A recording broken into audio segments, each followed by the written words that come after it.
Oh, hi. You might notice from the title of the video what's happened. I don't actually know what I'm going to call it yet, but you'll see my old friend, the Zach Wild Epiphone Custom, I guess? Yeah, Les Paul Custom Bullseye, which definitely needs to be cleaned a little bit.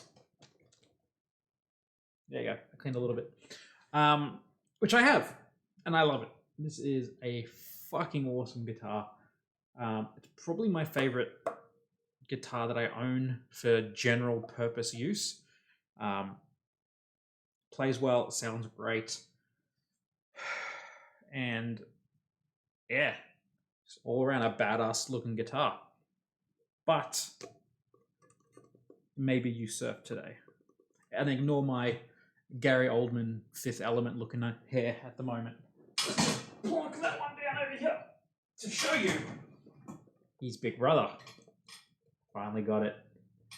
Okay, so that thing, I saw one on Gumtree, which is Craigslist for Aussies, basically. And I had to snap it up. I couldn't say no to it. It was a great price, and I've wanted one for ages. But this is the one I actually wanted. Like, that one is like my number 2 favorite, number 3 favorite looking like signature model guitar. This is probably my number 1. Okay, this is my number 2. My number 1 would be the Wayne Static. I think they're ESP, not LTD. Or they would be LTD, actually.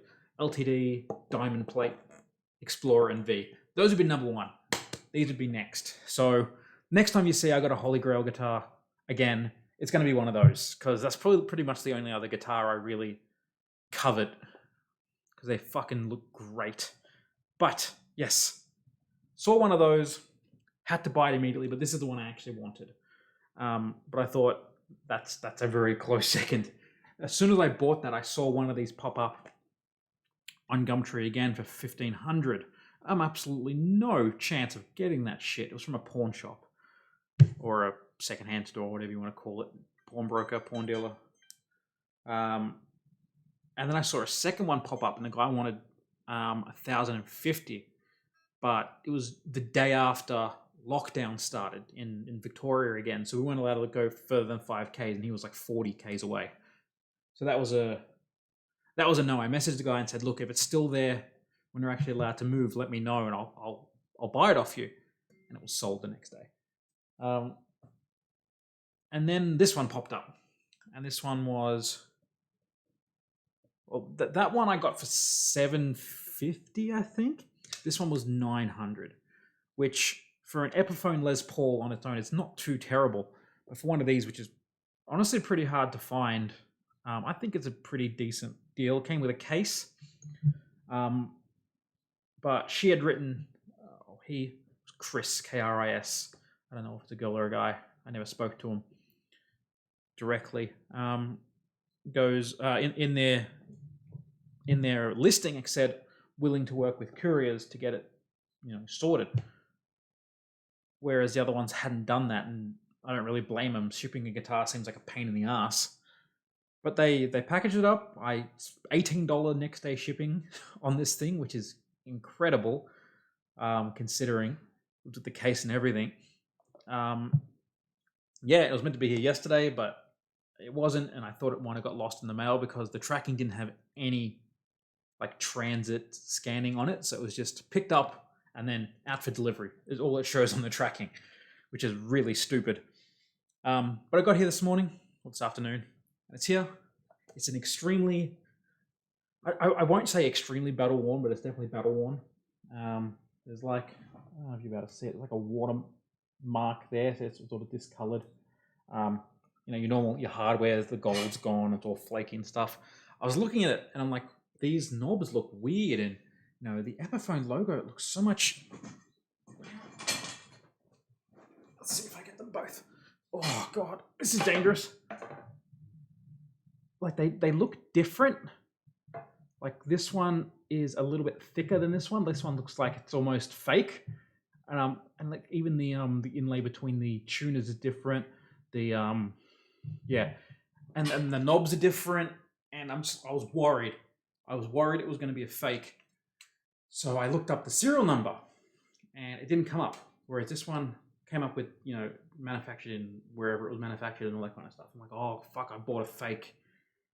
And then I'm looking at another listing on Reverb for one of these, which the guy wanted 700 or 600 US dollars.